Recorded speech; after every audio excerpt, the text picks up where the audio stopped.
शांति। आज हम बात करेंगे दो तरह के सवालों पर, दो तरह के विचारों पर आज हम बात करेंगे। सबसे पहला है कि आज हम देवी देवताओं को मान रहे हैं, पूज रहे हैं, तो ऐसा क्यों है? क्यों हम देवी देवताओं को मानते हैं, उनको पूजते हैं? दूसरा सवाल है, क्या हम देवी देवता कहलाते हैं? और अगर नहीं तो क्यों नहीं कहलाते हैं हम देवी देवता? आज हम इन दो सवालों पर विचार करेंगे। तो हम लोग देवी देवता नहीं कहलाते हैं, इस सवाल से स्टार्ट करते हैं। देखिए, हम ठहरे मनुष्य, इंसान, तो हम देवी देवता कैसे कहला सकते हैं? देवी देवताओं में तो दिव्य गुण होते हैं ना, हमारे अंदर दिव्य गुण नहीं है। और देवता तो संपूर्ण निर्विकारी है, लेकिन आज इंसान जो है वो विकारी हो गया है, उसमें विकार है, दिव्य गुणों की कमी है और विकार ज़्यादा हैं। तो इसलिए हम देवी देवता नहीं कहलाते। लेकिन देवी देवताएं हमारे ही पूर्वज हैं। हम अक्सर टीवी में देखते हैं देवी देवताओं के पास शक्तियाँ होती है, दिव्य शक्तियाँ होती है, हर चीज़ की प्राप्ति होती है उनको। ऐसा कोई चीज़ नहीं जो उनके पास ना हो, सब कुछ उनको प्राप्त होता है। वो संतुष्ट होते हैं, शांत रहते हैं, प्यार से रहते हैं, उनके पास अच्छा पद होता है, अच्छे अधिकार होते हैं, शक्तियाँ होती है, अच्छे संबंध होते हैं, संबंधी होते हैं, मित्र होते हैं, अच्छे सहयोगी होते हैं, एक दूसरे को सहयोग करते हैं देवी देवता। तो ये जो शक्तियाँ हैं, ये असल में है क्या? ये दिव्य गुण है। दिव्य गुण ही देवी देवताओं की शक्तियाँ होती है, दिव्य गुण ही उनकी दिव्य शक्तियाँ हैं। लेकिन देवी देवता हमारे ही पूर्वज हैं। हम देवी देवता नहीं कहलाते हैं, लेकिन देवी देवता हमारे पूर्वज हैं, जो हमारी आत्मा की गहरी याद में बस गया है कि हाँ, आत्मा ने कभी ये एक्सपीरियंस किया था, कभी अनुभव किया था कि हाँ, धरती पर देवी देवता होते थे। ऐसा भी कोई था पृथ्वी पर, धरती पर, ऐसी स्वर्णिम दुनिया थी, ऐसे लोग थे, देवी देवता थे। तो देवी देवताओं का व्यवहार कैसा होता है? एकदम प्रेमपूर्ण, शांतिपूर्ण, मित्रवत व्यवहार होता है उनका। संतुष्ट मणि होते हैं, वो संतुष्ट रहते हैं। तो ये सारी चीज़ें ही देवी देवताओं को क्या बनाती है? उनके जो दिव्य गुण हैं उन्हें देवी देवता बनाते हैं। वो कभी भी किसी से लड़ाई नहीं करते, झगड़ा नहीं करते। हालांकि आज टीवी में देवी देवताओं को लड़ाई करते दिखाया जाता है, लेकिन असल में देवी देवता कभी भी युद्ध नहीं करते। वो तो बहुत ही शांत जीवन व्यतीत करते हैं, शांत रहते हैं, दूसरों को भी शांति प्रदान करते हैं। अब कभी हम मंदिर में जाते हैं तो हमें मंदिर में जाके कितनी शांति मिलती है।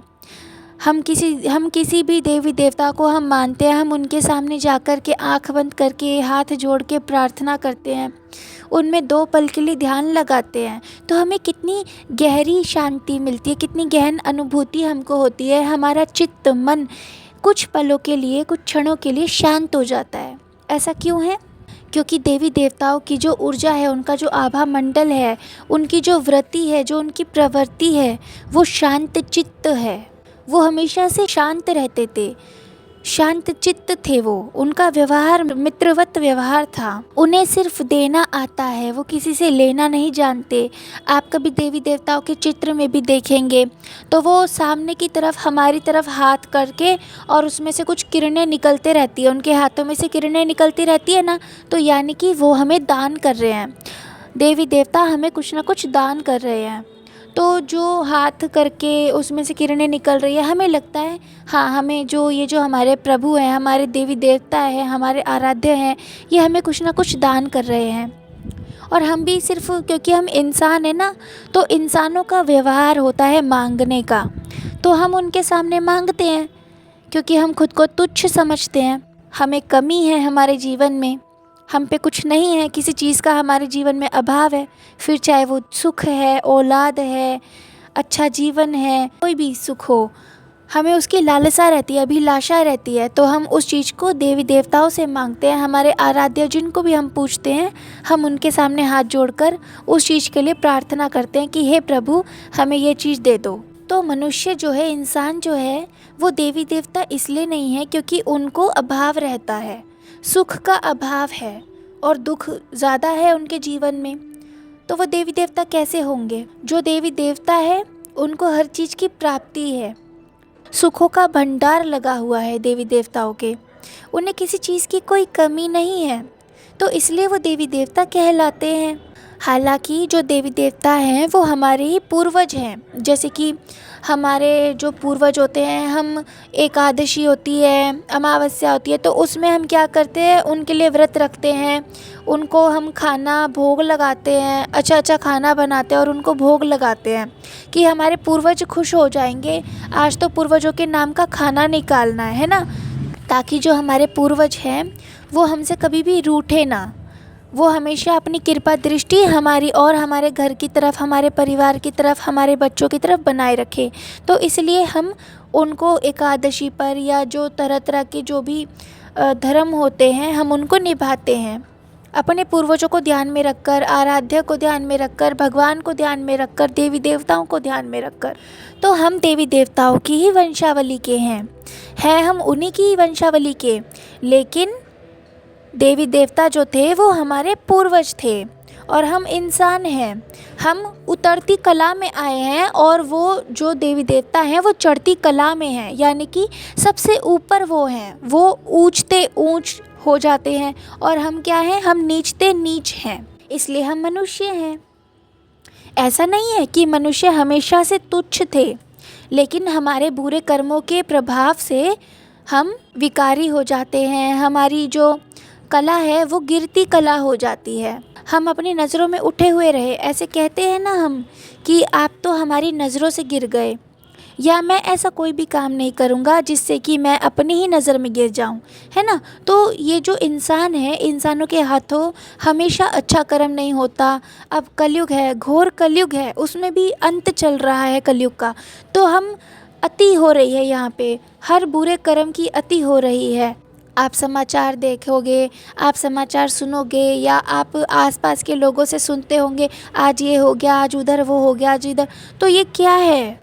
बुरे कर्मों के बारे में ही हम सुन रहे हैं, बुरे कर्म होते हुए देख रहे हैं, हम खुद से भी बुरा कर्म करते हैं, तो हम विकारी हुए ना, क्योंकि विकारों के वशीभूत होकर के बुरा कर्म कर रहे हैं। तो हम मनुष्य हैं, इंसान हैं, हम गिरते ही जा रहे हैं, हम उठ नहीं रहे हैं, हम गिरते जा रहे हैं, हम उन्नति की ओर नहीं जा रहे हैं, हम विनाश की ओर जा रहे हैं। हमारा जो धर्म था आदि सनातन देवी देवता धर्म था, और इसकी स्थापना स्वयं परमात्मा ने की थी। किसने? भगवान ने। किसने? परमपिता परमात्मा शिव ने की थी। एकमात्र वही भगवान है पूरी दुनिया में, भले ही उन्हें लोग अलग अलग रूप में, अलग अलग नामों से पुकारते हैं, जानते हैं, उन्हें पूजते हैं, उनके नाम को स्मरण करते हैं, उन्हें याद करते हैं, अलग अलग रूप में करते हैं याद, लेकिन है वो एक ही पेड़ है और उससे अलग अलग डाली निकल गई। डाली यानी पिछले जो आपको वीडियो में बताया था, डाली यानी अलग अलग धर्म, यानी कि है हम सब मनुष्य ही, हम सब मनुष्य इंसान हैं, लेकिन हम अलग अलग धर्मों में बट गए। तो इसकी स्थापना जो थी, सनातन देवी देवता धर्म की स्थापना जो थी, ये स्वयं परमात्मा ने की थी। और सत्य धर्म की आज से 5000 साल पहले अब फिर से पुनः इस धर्म की स्थापना परमात्मा करते हैं। तो ये सूर्यवंशी कुल था और 5000 साल पहले इस कुल की, इस धर्म की, इस सनातन देवी देवता धर्म की स्थापना हुई थी, तब जब देवी देवता अपनी उच्च से ऊंच स्थिति में थे, यानी कि सबसे पवित्र स्थिति में थे, 16 कला संपूर्ण थे। और अब वही कला घटते घटते बिल्कुल घट गई और हम इंसान हो गए। अब फिर से पुनः इस धर्म की स्थापना परमात्मा करते हैं, क्योंकि पुनः यानी फिर से, जो कि पूरा तरह से गायब नहीं हुआ, लेकिन थोड़ा अस्तित्व में है। अभी जैसे कि देखो कलयुग है, कलयुग का अंत चल रहा है, लेकिन हम इंसानों को अब भी याद है कि ऐसा कोई धर्म था जो कि सनातन धर्म था, ऐसी कोई दुनिया थी जो सोने की दुनिया थी, स्वर्णिम दुनिया थी, बहुत ही सुंदर दुनिया थी, जहाँ कोई विकार नहीं था, कोई दुख नहीं था, कोई कलह कलेश नहीं था, कोई लड़ाई नहीं था, कोई संघर्ष नहीं था। बाहरी दुनिया में भी संघर्ष इंसान करता है और उसके मन के अंदर भी कोई ना कोई युद्ध चलता रहता है। तो ये सब चीज़ें 5000 साल पहले सनातन देवी देवता धर्म जब था तो उस दुनिया में नहीं थी। कौन सी दुनिया में? जब सतयुग था, तब ये सारे कलह कलेश विकार ये सब नहीं था, तब सिर्फ सुख ही सुख था। तो हमें अब भी याद है कि जो सतयुग था, तो सतयुग कैसा था, हमारी कहीं ना कहीं गहरी याद में आज भी आत्मा को ये याद है कि देवी देवता हुआ करते थे, देवी देवता ऐसे होते थे, शक्तियाँ ऐसी होती थी, देवी देवताओं के पास शक्ति होती थी, उनके गुण ऐसे होते थे। तो हम ये भूल गए कि उनके पास गुण ही जो थे वो ही उनकी शक्तियाँ थी। वो इतने भरपूर थे कि वो दूसरों को भी दे सकते थे और दूसरों को दिया करते थे। उनका दान करने का नेचर था, यानी कि कुछ भी देने का नेचर था। वो किसी से कुछ लेते नहीं थे क्योंकि संपूर्ण थे ना, संपन्न थे, भंडार थे उनके पास। तो इस वजह से अब जैसे कि कलयुग का अंत चल रहा है तो टीवी में ज़्यादातर रॉयल चीज़ें दिखाई जा रही है आजकल, जैसे कि देवी देवताओं की दुनिया की चीज़ें दिखाई जा रही है। फिर से पुरानी जो हम पहले शुरू में क्या कहते हैं पाठ करते थे, बचपन से हम पाठ करते आते हैं, गीता पढ़ते हैं, रामायण पढ़ते हैं, हमारे माता पिता हमको पूजा करना सिखाते हैं। ये सब चीज़ें कभी कभी हमारे जो दादी दादा होते हैं उनके मुँह से हम सुनते हैं, ऐसा था वैसा था हमारा भारत पहले, हमारे देवी देवताओं की दुनिया थी, ये था वो था। तो ये सारी चीज़ें जो हैं अब क्या है, बिल्कुल अंत घड़ी है ना, क्योंकि वो दुनिया आने वाली है वापस से। अब समय पूरा हो गया है, पूरा हो ही गया लगभग। तो इसलिए पहले तो उस दुनिया के आने से पहले की एक झलक हम आत्माएं याद करना चाह रही है।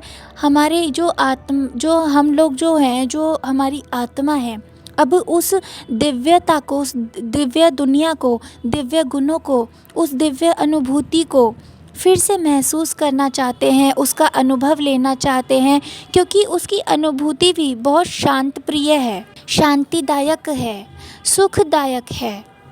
वो भी हमको सुख देती है। जैसे मंदिर में जाते हैं तो सुख मिलता है ना, चित्त शांत हो जाता है। तो इसी तरीके से जब भी हम उस दुनिया के बारे में, देवी देवताओं के बारे में सोचते हैं, वो कैसी जीवन जीते थे उसके बारे में सोचते हैं, तो आत्मा को आनंद मिलता है, सुख मिलता है, शांति मिलती है। तो अब यानी कि पूरी तरह से वो जो धर्म है अभी वो गुम नहीं हुआ है।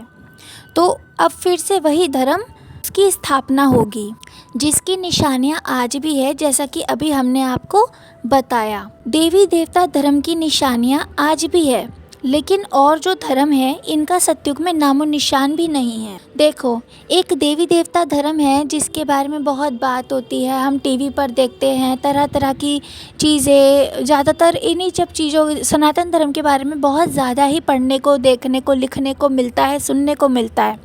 लेकिन किसी और धर्म के बारे में इतना गहराई से सुनने को, देखने को नहीं मिलता कि ऐसी कोई पहली इन लोगों से रिलेटेड, इस धर्म से रिलेटेड पहले कोई पूरी दुनिया ही थी और उस जो धर्म के लोग थे वो पहले से अस्तित्व में थे। इतना आत्मा को याद नहीं है, लेकिन देवी देवता धर्म था, ऐसा सबको याद है और सब लोग देखते हैं, बात करते हैं, सुनते हैं। जहाँ भी सुनते हैं तो इसी धर्म के बारे में ज़्यादातर सुना जाता है, देखा जाता है, बोला जाता है, पूजा जाता है उस धर्म को, क्योंकि इतना सर्वश्रेष्ठ वो धर्म था। देवी देवता धर्म की आज तक भी निशानियां हैं, लेकिन देवी देवता धर्म अभी नहीं है, क्योंकि ये जो दुनिया है ये विकारों की दुनिया है, बुराई है यहाँ। 5000 साल पहले देवी देवता धर्म था, लेकिन अभी नहीं है, क्योंकि 5000 साल पहले सतयुग था, वो देवी देवताओं की दुनिया थी। तो देवी देवता उस दुनिया में आएंगे ना, लेकिन ये कलयुग है, कलयुग में तो मनुष्य रहते हैं और वो अपने दुख भोगते हैं। सुख से ज़्यादा यहाँ मनुष्य दुख भोगते हैं। तो ये दुख की भूमि है, कर्म भूमि है, जहाँ पर लोग अपने अपने कर्मों का फल भोगते हैं। लेकिन देवी देवता जो होते हैं सतयुग में, जो उन्होंने श्रेष्ठ कर्म किया होता है उसका वो सुख भोगते हैं।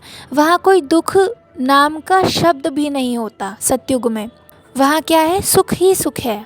सुखों के भंडार लगे होते हैं। दूर दूर तक कोई कमी नहीं, कोई अभाव नहीं, किसी चीज़ का कोई दुख नहीं। और अब परमात्मा उसी की फिर से उस दुनिया की दोबारा से पूरी तरह से स्थापना के लिए आए हैं। अब सामने ये जो चित्र है जिसमें कि आपको सामने दिखाया है, शंकर जी है, शंकर जी का चित्र दिखाया है।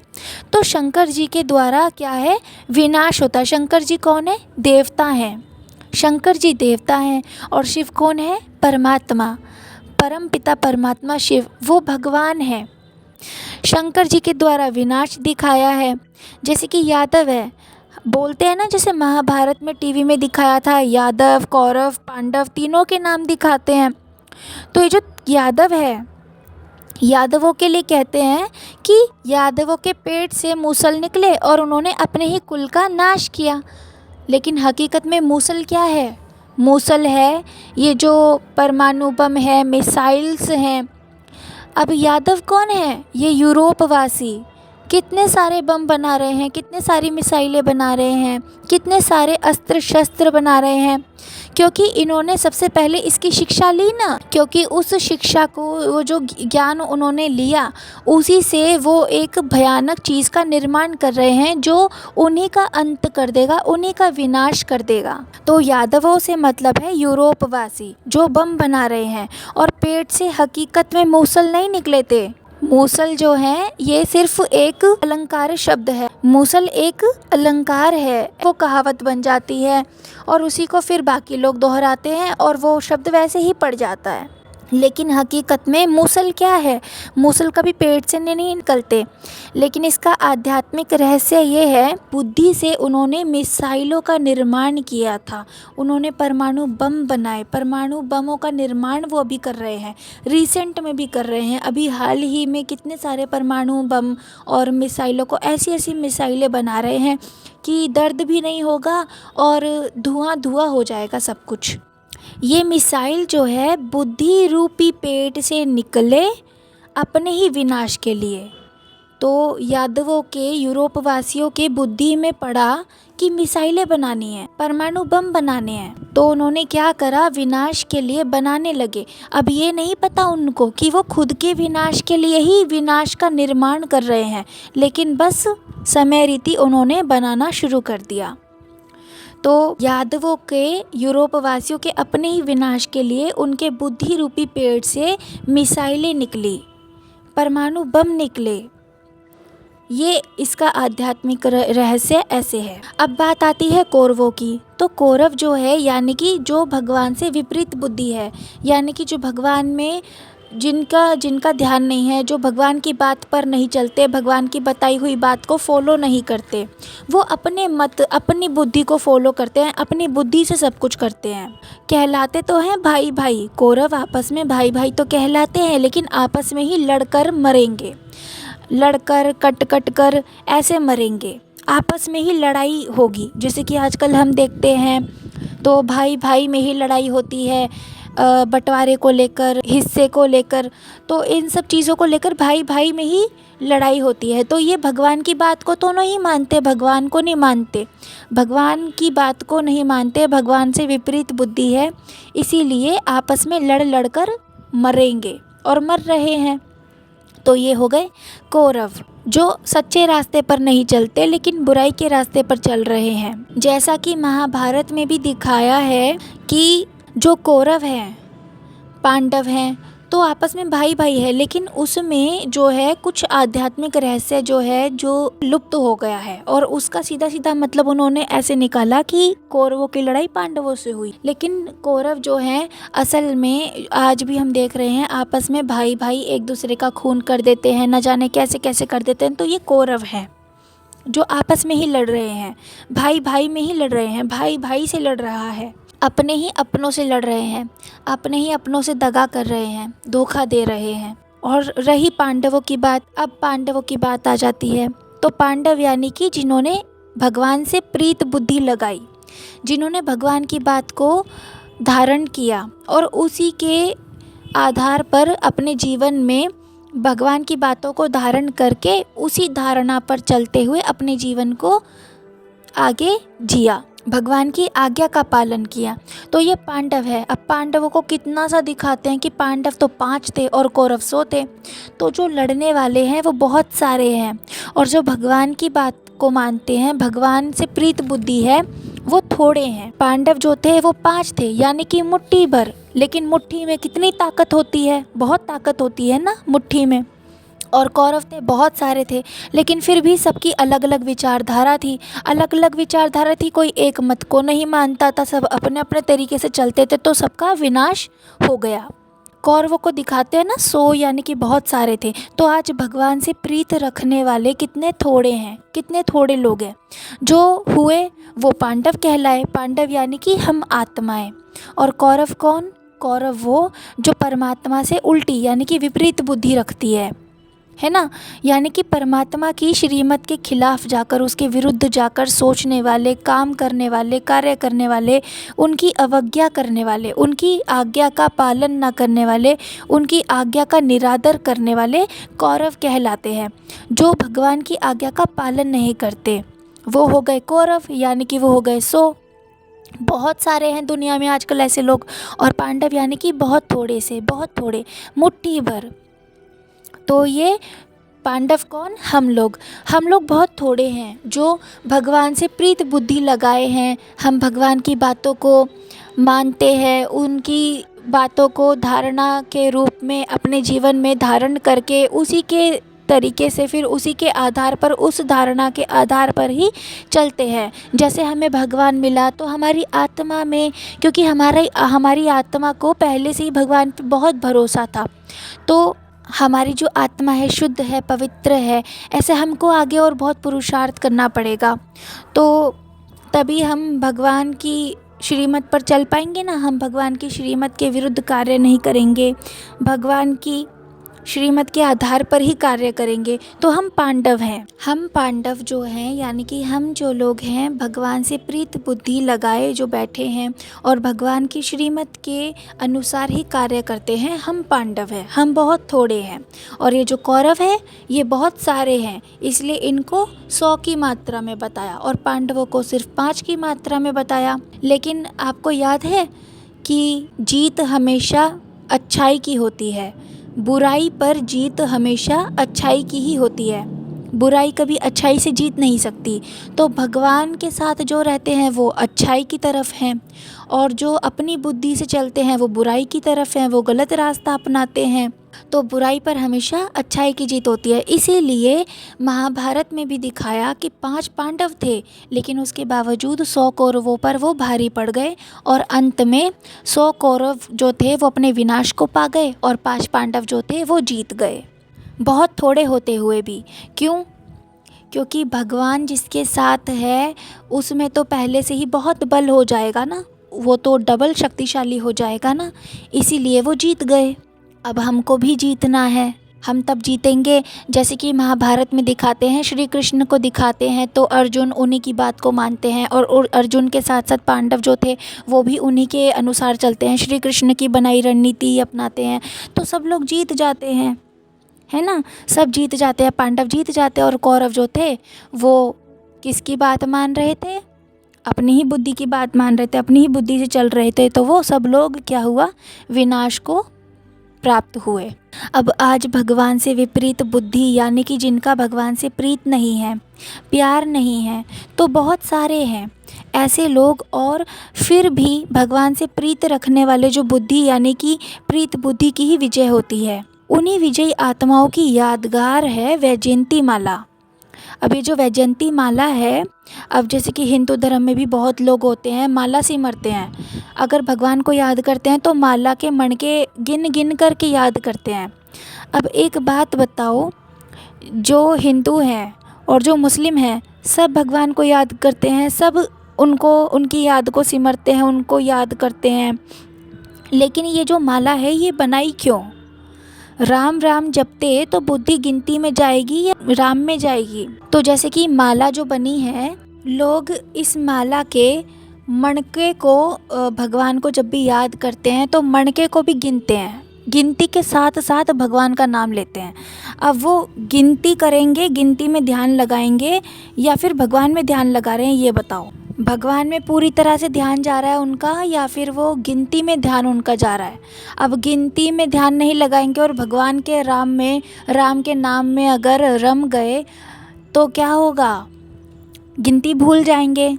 तो वही तो करना है ना, गिनती याद ना रहे लेकिन गिनती गिन गिन के याद करते हैं भगवान, यानी कि मान लो एक तरीके से पूर्ति कर रहे हैं कि हाँ भगवान का नाम सिमर रहे हैं, लेकिन असल में भगवान के नाम से ज़्यादा वो गिनती गिनते हैं मन ही मन में। 1 2 3 राम, 4 राम, 5 राम, 6 राम, 7 राम, ऐसे गिनती भूलेंगे क्या करेंगे। तो असल में ये जो वैजयंती माला है इसका आध्यात्मिक रहस्य यह है कि ऐसे नहीं कि हमने हकीकत में माला ले ली और एक हाथ में गिनती किए जा रहे हैं माला के मणकों में और दूसरी मुंह से सिर्फ मुंह से बोल रहे हैं, और ध्यान जो है हमारी बुद्धि जो है वो माला की गिनती में है। राम से ज़्यादा, भगवान से ज़्यादा किस में है हमारा ध्यान, माला के मणके गिनने में। गिनती पूरी करनी है, कहीं बीच में गिनती ना भूल जाए, तो ये चीज़ नहीं करनी। हकीकत में माला नहीं लेनी हाथ में, लेकिन हकीकत ये है कि जो सतयुग आ रहा है, अब जो नई दुनिया आ रही है, तो उसमें गिने चुने लोग ही वहाँ जाएंगे। और कौन लोग वहाँ जाएंगे, जो भगवान के श्रीमत के अनुसार कार्य करेंगे, जो उनकी श्रीमत को पूर्ण रूप से धारण करके अपने जीवन को इतना सच्चा, इतना सर्वश्रेष्ठ और ख़ुद को भी इतना ऊंचा बनाएंगे, तो वो ऊंची ऊंची स्थिति पाएंगे, उनको ऊंचा पद मिलेगा।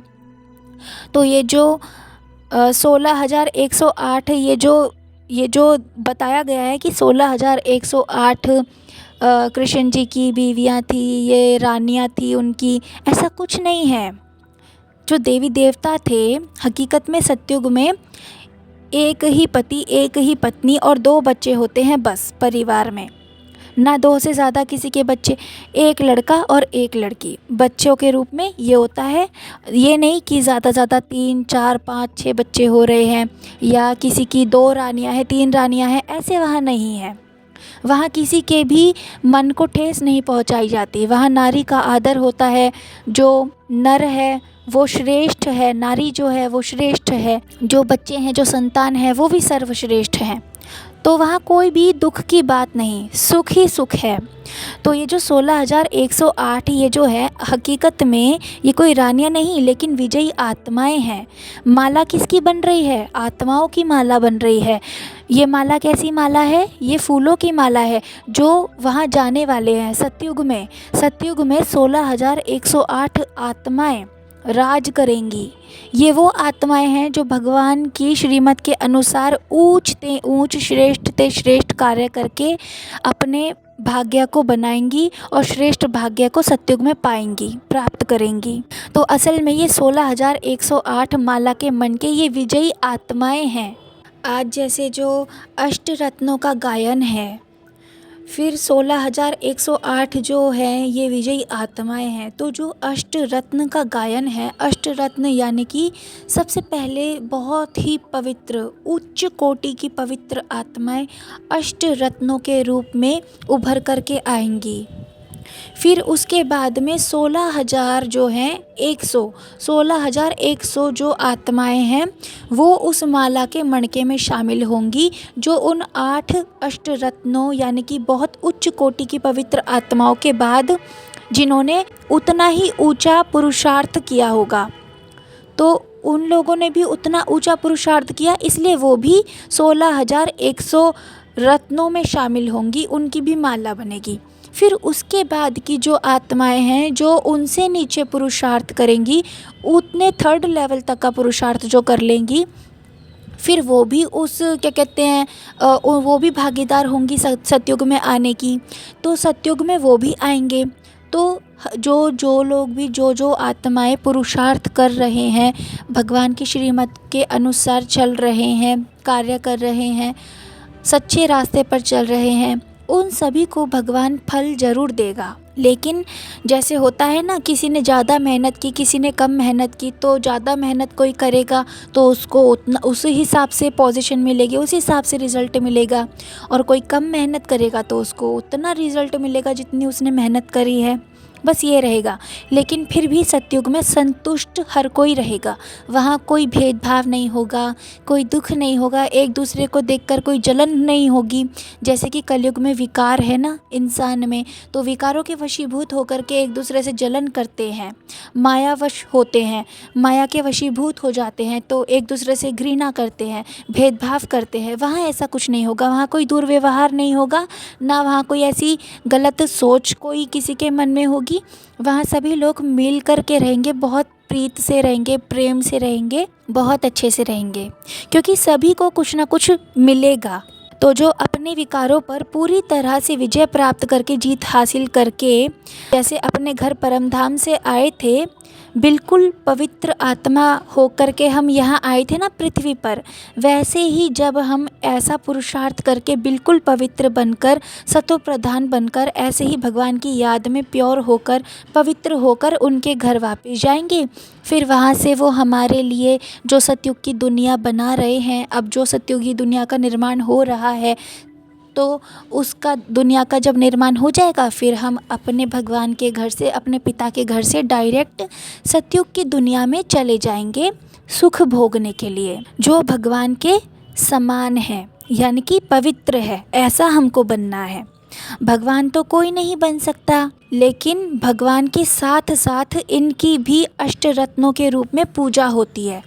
अष्टरत्न यानी कि जिन्होंने सबसे ही पहले जिन्होंने भगवान की बात को सुना, उसको समझा, वैसे के वैसे उसको धारण कर लिया और बिना किसी शक के, पूरे विश्वास के साथ भगवान की उस श्रीमत को फॉलो किया, उसको धारण करके अपने जीवन में उसी रास्ते पर वो चले, तो वो सबसे पहले की जो आत्माएं हैं सर्वश्रेष्ठ, जिन्होंने इतना ऊंच पुरुषार्थ किया, वो अष्टरत्नों में उनकी भी पूजा होगी। भगवान के ही समान उनकी भी पूजा होगी, क्योंकि उन्होंने इतना ऊंच इतना श्रेष्ठ पुरुषार्थ किया है ना, तभी तो 16,000 से भी ऊपर अष्टरत्नों में उनकी गिनती हुई है। अष्टरत्न यानी कि हीरे, मणि। फिर आता है परमात्मा। भगवान कहते हैं माला सिमरने की ज़रूरत नहीं है, माला को हाथ में लेकर के गिनने की ज़रूरत नहीं है, लेकिन माला में आने का पुरुषार्थ करो। भगवान ये कहता है कि ये जो माला है, जो तय है कि 16,108 की ये जो माला बननी है, इसमें आने का पुरुषार्थ करो। माला को हाथ में लेके गिनने का पुरुषार्थ नहीं करना, वो बेकार है, क्योंकि फिर तो हम गिनती करने में लग जाएंगे ना। हम भगवान को याद थोड़ी ना करेंगे। एक ही काम हो सकता है बुद्धि से, या तो गिनती कर ले या भगवान को याद कर ले। तो अब इस पुरानी सृष्टि का, इस दुनिया का विनाश होना है, और जो कलम लगती है ना, वो पुराने पेड़ से लगती है। ये नहीं कि भगवान इस सारी दुनिया, सारी सृष्टि को ख़त्म कर देते हैं, नहीं, ऐसा नहीं है। पूरी पृथ्वी ख़त्म नहीं होगी, लेकिन 9 लाख या 33 करोड़ जो आत्माएं हैं, अब जब परमात्मा का ज्ञान ये सुनेंगे, योग सुनेंगे, तो उनके दिल में वो बात जाएगी, और वही फिर निकल के फिर से ऐसा बनने का पुरुषार्थ वो करेंगे। कहीं ना कहीं आत्मा को अंदर महसूस होगा, हाँ मेरा परम पिता आया है, मेरा पिता आया है, वो मुझे ले जाने आया है, सारे दुखों से छुड़ाकर सुख की दुनिया में ले जाने आया है। तो मुझे क्या करना है उस दुनिया में जाने के लिए और उस सुख को भोगने के लिए? ऐसी शांति अगर मुझे चाहिए, ऐसा ऊंच पद मुझे चाहिए, इतने सारे सुखों को अगर मुझे चाहिए कि मेरे जीवन में ये सारे सुख आ जाए जो मैं हमेशा से भगवान से मांगा करती थी या मांगा करता था, उसके लिए मुझे पुरुषार्थ करना पड़ेगा।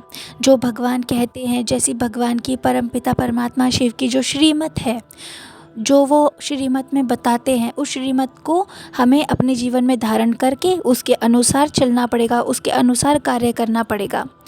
तो ऐसा पुरुषार्थ हम करेंगे। तो ये जो संदेश है कि भगवान आ गया है धरती पर और वो सभी को ज्ञान दे रहा है, उस सतयुग की दुनिया में ले जाने आया है, हम सभी को लेकर जाएगा, लेकिन उस दुनिया में ले जाने का जो उसका जो सपना है, ये हमको भी मिलकर पूरा करना पड़ेगा ना। हम पुरुषार्थ करेंगे तभी तो हमको वो ले जा पाएगा। हम पुरुषार्थ करेंगे तो हम पवित्र बनेंगे, और वो पवित्र दुनिया है, तो पवित्र दुनिया में जाने के लिए पवित्र बनना पड़ेगा। अपवित्र होकर तो नहीं जा पाएंगे। कलयुग जो है अपवित्र है, अपवित्र दुनिया है, तो यहाँ पर हम अभी अपवित्र हैं। क्यों? क्योंकि कलयुग जो है अपवित्र है, अपवित्र है ना यहाँ पे सब कुछ। इतना कलह कलेश सब कुछ अपवित्रता में आ जाता है। विकार जो है अपवित्र हैं, विकार जो है अपवित्रता की ही तो निशानी है। लेकिन पवित्र दुनिया कौन है? सत्युग की जो है पवित्र दुनिया है। तो पवित्र दुनिया में जाने के लिए पवित्र बनना पड़े, है ना। तो ये जो संदेश है भगवान का, ये सबको मिला है, सबको मिलता है और सबको मिलेगा, अंत तक मिलेगा। दुनिया के कोने कोने में हर बच्चे को मिलेगा। भगवान अपने किसी बच्चे से इस ज्ञान को छोड़ेगा नहीं, छुपाएगा नहीं, सबको मिलेगा ये ज्ञान। लेकिन निकलेगी देवी देवता धर्म की आत्माएं ही, जो पहले 5000 साल वर्ष पहले जिन्होंने इतना पुरुषार्थ किया था और देवी देवता धर्म की जो आत्माएं थी। तो अब भी जो देवी देवताएं धर्म की जो आत्माएं होंगी, उस आत्मा को ये बात कनेक्ट करेगी और वही आत्मा पुरुषार्थ करेगी। क्योंकि अगर कलयुग में इतनी सारी आत्माएं हैं, ये सभी तो वहाँ नहीं आएगी। सतयुग थोड़ी आत्माओं की दुनिया है, इसलिए वहाँ पे कलह कलेश भी नहीं है। तो सब तो नहीं जा पाएंगे, क्योंकि सबका पुरुषार्थ एक साथ तो नहीं होगा, बहुत अच्छा तो नहीं होगा। लेकिन जो लोग पुरुषार्थ करेंगे, आखिर दम तक करेंगे, वो देवी देवताएं धर्म की आत्माएं होंगी, जो दृढ़ संकल्पी होंगी और जो ऐसा पुरुषार्थ करेंगी। और जब पुराना पेड़ जो है, जब वो फल नहीं देता है, ना छाया देता है वो, तो क्या करते हैं? उसे काट देते हैं, क्योंकि वो जो पुराना पेड़ है वो किसी काम का नहीं रहा है। ठीक उसी तरीके से अब ये जो कलयुगी दुनिया है, ये किसी काम की नहीं रही है, ये रहने लायक ही नहीं है। तो अब इसका विनाश होना है और इसकी ही जगह पर ना तो यहाँ पे सुख है, ना चैन है, ना शांति है। तो ऐसी पुरानी दुनिया का क्या करे? ये दुनिया पुरानी हो गई है ना। तो इसलिए इसका विनाश होना है। और परमात्मा भगवान जो है, हम बच्चों के परम पिता परमात्मा, हम बच्चों का दुख दर्द जो है वो देख नहीं सकते। हम कहते हैं ना, वो बहुत कमज़ोर दिल का इंसान है, बहुत भोला है, बहुत सीधा है। हमारा परम पिता भी इतना ही सीधा है, इतना भोला, इतना प्यारा, इतना मासूम, उसका दिल इतना नरम है कि वो अपने किसी भी बच्चे को दुखी नहीं होता देख सकता, किसी को भी दर्द में नहीं देख सकता। भले ही फिर हम कितना भी भगवान से परे होकर के जाएं, परे होकर के कार्य करें, कुछ भी करें, लेकिन वो हम में से किसी को भी दुख में नहीं देख सकता। जो आत्माएं पुरुषार्थ नहीं करेंगी वो दुख भोगेंगी। तो दुख भोगने के ज़रिए, उस प्रक्रिया के ज़रिए जो दुख उनको मिलेगा, उसके के ज़रिए वो पवित्र होंगी और फिर वो परम धाम में जाकर चली जाएंगी। तो जब तक द्वापर युग नहीं आएगा, जब तक उनका इस धरती पर आने का वक्त नहीं आएगा, तब तक वो वही रहेंगी। फिर जब द्वापर युग की शुरुआत होगी तो समय प्रमाण जो जब जिसको आना है, जिस आत्मा को नीचे आना है, वो तब इस धरती पर आएंगी, तब तक वो वही रहेंगी। तो जो हमारा भगवान है, हमारा पिता है, वो हमको दुख में नहीं देख सकता। जैसे माँ है ना, माँ का दिल कितना सॉफ्ट होता है, वो अपने बच्चे को, किसी भी बच्चे में भेदभाव नहीं करती, पहली बात तो। और दूसरी बात, वो अपने सभी बच्चों को प्यार करती है, किसी को भी दुख नहीं दे सकती, दुख में देख भी नहीं सकती। तो वो सबके लिए कुछ ना कुछ करके जाती है। ठीक उसी तरीके से सभी आत्माओं को हमारा जो पिता है, वो अपने सभी बच्चे से प्यार करता है, हर बच्चे से प्यार करता है, कोने कोने की आत्मा से प्यार करता है, विश्व के हर कोने से हर आत्मा को वो चाहता है, क्योंकि उसी को पता है कि आत्मा कितनी भोली है, ये मेरा बच्चा है, कितना भोला है। तो कुछ ना कुछ तो वो देगा ना, पिता अपने हर बच्चे को कुछ ना कुछ देगा। माँ जो है वो अपने बच्चे को किसी ना किसी को, हर किसी को कुछ ना कुछ दे के जाती है, किसी में भेदभाव नहीं करती, किसी बच्चे को छोड़ती नहीं है, सबको कुछ ना कुछ देती है। तो इसलिए अब परमात्मा हमको यहाँ से ले जाने आए हैं, क्योंकि ये जो दुनिया है, यहाँ पर अब सिर्फ दुख और दर्द के अलावा कुछ नहीं बचा है। और धर्म पिताओं की जो आत्माएं हैं जब आती है, तो ये जो अपने बाकी आत्माओं को तो लेकर आती है, लेकिन वापस कोई भी नहीं ले जा सकता है। अब क्या है कि जो द्वापर युग में जब धर्म की जो अलग अलग धर्मों की जो आत्माएं हैं, जब वो आती हैं, तो उसमें जो उस धर्म को चालू करती है, जब वो सबसे ऊंची जो धर्म की आत्मा, जो अनुयायी आत्मा होती है, जो उस धर्म का अनुयायी होता है, जैसे कि मुस्लिम धर्म हो गया, बौद्ध धर्म हो गया, क्रिश्चियन धर्म हो गया, तो इन सब के अलग अलग अनुयायी हैं, अनुयायी आत्माएं हैं। जब ये आती हैं तो ये अपने साथ इनके पीछे इन धर्मों को मानने वाली आत्माएं भी आती हैं। लेकिन इन धर्मों को मानने वाली ये जो है विश्व में द्वापर युग में ये जो आत्माएं आती हैं, तो ये ज्ञान तो दे सकती हैं अपने अपने धर्मों का, लेकिन अंत में अब जब कलयुग का अंत आया है तो ये धर्मात्माएं जो हैं ये अपने साथ हमको ले जा नहीं सकती परम धाम में। ये हमको पवित्र नहीं कर सकती, क्योंकि पवित्र कौन करेगा? पवित्र वही करेगा ना जिसको शरीर नहीं है, जो कभी गंदा ही नहीं हुआ।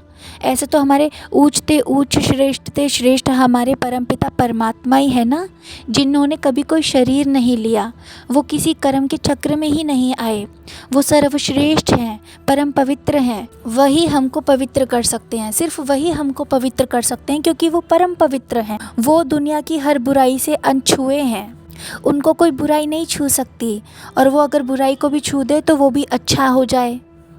वो किसी आत्मा को अगर परमपिता परमात्मा का ज्ञान टच कर दे तो वो आत्मा में भी सुधार आ जाता है, वो भी सोने की हो जाती है, धीरे धीरे सुधरने लग जाती है, उसमें सुधार आ जाता है, वो भी चमकने लग जाती है वो आत्मा भी। तो परमपिता परमात्मा जो हैं, परम पवित्र जो हैं, वही हमको सभी आत्माओं को पवित्र कर सकते हैं। पतितों को पवित्र करके वही अपनी दुनिया में हमको ले जा सकते हैं, परम धाम में हमको ले जा सकते हैं। इसके अलावा कोई और धर्मात्मा और कोई धर्म की आत्मा हमको वापस उस दुनिया में, उस परम धाम में नहीं लेकर जा सकती जहाँ से हम सभी आत्माएं आई हैं। वापस सबको ले जाने का काम परमात्मा का ही है। इसलिए परमात्मा को सद्गति दाता या लिबरेटर, मुक्ति दाता भी कहते हैं। लिबरेटर कौन?